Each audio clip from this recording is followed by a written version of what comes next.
అమ్మ నమస్తే. నమస్తే. అమ్మ, హ్మ్. నెగిటివ్ ఎనర్జీ హ్మ్. ఇంట్లో ఉందనుకోండి, హ్మ్. ఎలా పోగొట్టుకోవాలి? అసలు అలా నెగిటివ్ ఎనర్జీ మన ఇంట్లో ఉంది, ఇంట్లో తిరుగుతుంది అనే ఫీల్ తెలుస్తుందా? ఇలాంటి క్వెషన్స్ కొంతమంది కామెంట్ రూపంలో తెలియజేశారమ్మా. మీ ద్వారా వాళ్ళకి నివృత్తి కావాలని. ఓకే అమ్మా. నెగిటివ్ ఎనర్జీ, అసలు energy is there. Energy is constant. Either it is negative or positive. Positive. Negative ఉందనుకోండి, you charge it and it becomes positive. ఎట్లా అంటే చీకటి వెలుగుగా మారినట్టు. చీకటి పోయి వెలుగు రాదు, చీకటే వెలుగుగా మారుతుంది దీపం యొక్క సామీప్యంలో. ఈ పని చేయాలి. ఈ పని చేయాలంటే ముందు అక్కడ ఓ దీపం ఉండాలి మన దగ్గర, అక్కడ చీకటి ఉందని తెలియాలి. అంతే కదా. చీకటి ఉందని ఎలా తెలుస్తుంది? చీకటి ఎప్పుడూ కూడా మనకు అక్కర్లేని భావాలకు సంబంధించి ఉంటుంది. చీకటి కూడా అవసరమే. చీకటి లేకపోతే నిద్రపోలేము. అవును. నిద్ర బాగా పట్టకపోతే శరీరం మళ్ళీ చక్కగా తయారవదు. అలా తయారవ్వడానికి కావాలి, రిఫ్రెష్ అవ్వాలంటే చీకటి అవసరమే. చాలా ఉన్నాయి అవన్నీ. సరే, అవన్నీ ఎలా గుర్తించాలి అంటే, ఏది మనకు అక్కర్లేదో అవన్నీ జరుగుతూ ఉంటే నెగిటివ్ ఎనర్జీ ఉందని అనుకోవచ్చు. అంటే ఈ నెగిటివ్ ఎనర్జీ ఎట్లా అంటే, అసలు కొన్ని ఇళ్ళకి వెళ్ళండి మీరు, ఎంత హాయిగా ఆనందంగా అనిపిస్తుందంటే ఇంకా కొంచెం సేపు కూర్చోవాలనిపిస్తుంది. అంతే కదా. కొన్ని ఇళ్ళకి వెడితే పాపం చాలా పెద్ద ఫర్నిచర్ ఉంటుంది, చాలా కాస్ట్లీ ఫర్నిచర్ ఉంటుంది, అసలు అన్ని బ్యూటిఫికేషన్స్ ఉంటాయి. They will be offering us so much. అది తింటారా, ఇది తింటారా, అది చేస్తారా, ఇది చేస్తారా అంటూ ఉంటారు. కానీ మనకు అక్కడి నుంచి ఎప్పుడు లేచి వచ్చేద్దామా అని కాళ్ళ కింద ముళ్ళు ఉన్నట్టు ఉంటుంది. మనకే తెలిసిపోతుందా? తెలిసిపోతుంది. ఎవరైతే కాస్త ప్యూర్గా ఉంటారో, మరీ భావావేశానికి భావోద్వేగానికి లొంగకుండా ఉంటారో అటువంటి వాళ్ళకి కాస్త చికాకు అనిపిస్తుందమ్మా. మీరు ఈ అతి సున్నితమైంది నేను చెప్పలేకపోవచ్చు కానీ, అందరూ ఫీల్ అవ్వలేకపోవచ్చు కానీ, చాలా స్ట్రాంగ్గా ఉండే ఉంటాయి కదమ్మా. శ్మశానంలోకి వెళ్ళి రెండు ఎలా ఉంటుంది, తిరిగి వచ్చాక ఎలా ఉంటుంది? చాలా అనీజీగా అనిపించేస్తుంది కదా. డల్గా అనిపిస్తుంది, నీరసంగా అనిపిస్తుంది, డిప్రెసింగ్గా అనిపిస్తుంది. దేన్ని ఇవన్నీ అనమాట. ఇవన్నీ దానికి నెగిటివ్ ఎనర్జీకి సింబల్స్. డల్నెస్, డిప్రెషన్, దిగులు, బెంగ, బాధ, ఇలాంటివన్నీ ఒక స్థాయి, ఒక రకం. ఆ ఇంట్లో నెగిటివ్ ఎనర్జీ ఉంది, వాళ్ళ ఇంటికి వెడితే నాకేమిటో బాగాలేదు, అన్నీ బాగానే ఉన్నాయి, లైట్లన్నీ ఉన్నాయి కానీ ఏంటో డల్గా అనిపించింది అని అనిపిస్తే అక్కడ it's not on, there is something negative. అట్లా ఇది ఒకటి. నా ఇంట్లోనే నెగిటివ్ ఎనర్జీ ఉందనుకోండి, నేను బయటికి వెడితే మాట చెప్పాను, ఇంట్లో ఉంటే గుడికి వెడితే చూడండి ఎంత హాయిగా ఉంటుందో. You will be law bubbling. ఆ ఉత్సాహం లోపల నుంచి రావాలి. ఆ ఉత్సాహం వచ్చిన చోట పాజిటివ్ ఎనర్జీ ఉన్నట్టు, ఆ ఉత్సాహం తగ్గిపోయిన చోట నెగిటివ్ ఎనర్జీ ఉన్నట్టు. ఇది బయట. మరి నా ఇంట్లో ఉంటే నేను నిరంతరం అక్కడే ఉంటా గనక పెద్దగా తెలియదు అది నెగిటివా పాజిటివా అని. సరే, ఇతరులు ఎవరన్నా చెప్పచ్చు. దాన్నే మన వాళ్ళు పూర్వం ఏమనేవారంటే, ఆ ఇల్లు కళకళలాడుతోందండి, వాళ్ళ ఇంటికి వెళ్తే ఉండాలనిపిస్తోందండి అనిపిస్తుంది. ఇది నా ఇంట్లోనే నెగిటివ్ ఎనర్జీ ఉన్నట్టయితే నాకు దిగులుగా ఉంటుంది, బద్ధకంగా ఉంటుంది, ఉత్సాహం ఉండదు ఏ పని చేయడానికి. చెయ్యాలా, లేవాలా, వండాలా, తినాలా, అది కూడా ఉంటుంది. చూడండి, పిల్లలు అన్నానికి పిలిస్తే రారు. అవును. ఈ పైగా నేను ఒక కుర్రవాడిని విన్నాను, వాడు ఎందుకు తినాలి అని ప్రశ్న వేశాడు వాడు. నాకు షాక్. నేనే ఆలోచించుకోవాల్సిన పరిస్థితి కదా అది, ఎందుకు తినాలి, తినాల్సిన అవసరం ఏమిటి అని. వాడు అంత డల్గా, ప్రపంచమంతా మీద పడిపోయినంత డల్గా ఎందుకు తినాలి, తినకపోతే ఏం అని అడిగాడు దీనంగా. ఎంత నెగిటివిటీ ఉంటే అటువంటి ప్రశ్న వస్తుంది ఒక 6-7 ఏళ్ల కుర్రాళ్ళు. ఇలాంటిది పెద్దవాళ్ళం కనుక దాన్ని ఒక్కదాన్ని కంట్రోల్ చేసుకుని తప్పదు, తినాలి, బతకాలి అని పెడతాం. పిల్లవాడికి అది తెలియదు ఆ మాట. కనుక ఇలా ఏ పని చేయాలన్నా, లేవడం దగ్గర నుంచి, పని చేయడం దగ్గర నుంచి, తినడం దగ్గర నుంచి, అన్ని విషయాలలోనూ నిరుత్సాహం, ఉత్సాహమే ఉండదు. అన్నిటికన్నా ప్రధానంగా ఉండాల్సిన దాని గురించి చెప్తారు చక్రవర్తుల గురించి. చక్రవర్తులు రాజులే కాదు, మనకు కూడా ఉండాల్సింది ఉత్సాహ ప్రభు మంత్రి యుక్త లక్షణాలు ఉండాలంటారు.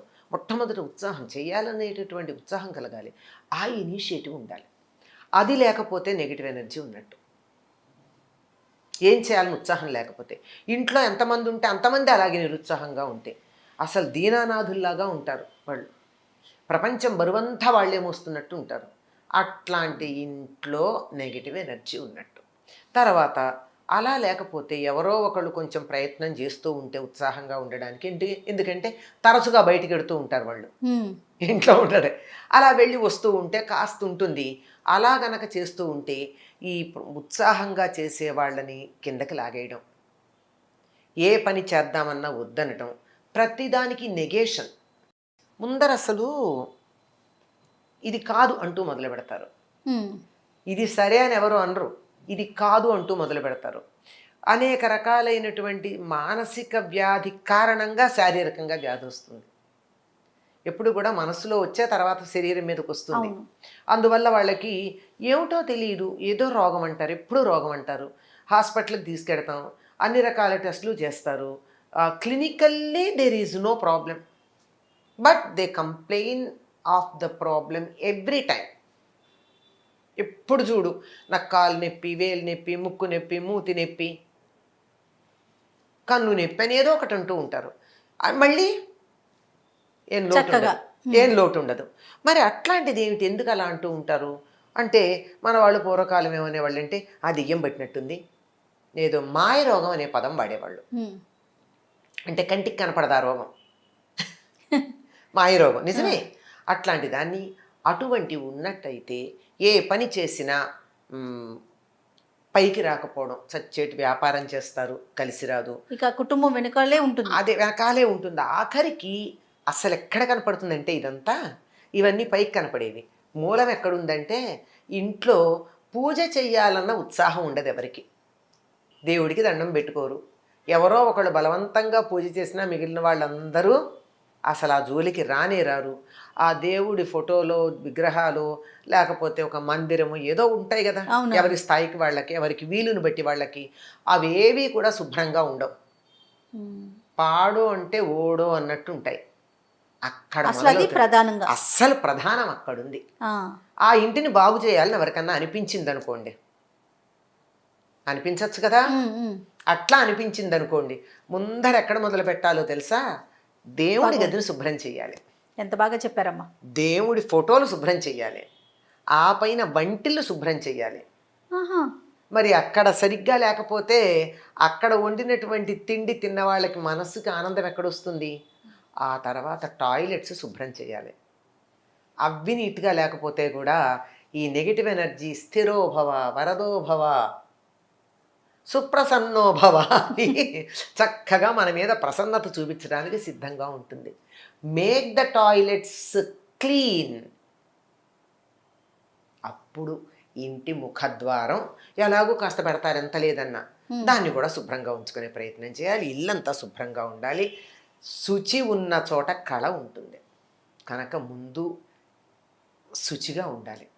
ఇవన్నీ శుభ్రం చేసుకుని వీలైనంత వరకు భగవంతుణ్ణి తలుచుకుంటూ ఉన్నటువంటి చోట నెగటివ్ ఎనర్జీ ఉండదమ్మా. ముఖ్యంగా హనుమంతుడి యొక్క ఫోటో పెట్టుకున్న చోట నెగటివ్ ఎనర్జీ రాదు అని పెద్దలు చెప్పినటువంటి మాట. ఆయనే ప్రామిస్ చేశాట, నేను అందరి గ్రామాలలోనూ ప్రతి గ్రామంలోనూ ఉండి గ్రామ ప్రజల దగ్గరికి ఎటువంటి ఆది వ్యాధులు రాకుండా చూస్తానని. చాలా గ్రామాల్లో ప్రస్తుతం లేవుగా హనుమంతుడి విగ్రహాలు, పెట్టే ధైర్యం మనకి లేదు, శక్తి సామర్థ్యాలు కూడా లేవు. అంచేత మన ఇంట్లో ఉన్న హనుమంతుడి విగ్రహం, మళ్ళీ అయితే కష్టం దాన్ని అంతా చేయడం, ఒక ఫోటో పెట్టుకోండి, హనుమంతుడిని తలుచుకోండి. రామనామం చేసేటటువంటి చోట ఎటువంటి నెగిటివ్ ఎనర్జీ ఉండదు. రామనామం చేస్తే హనుమంతుడు ఉంటాడు.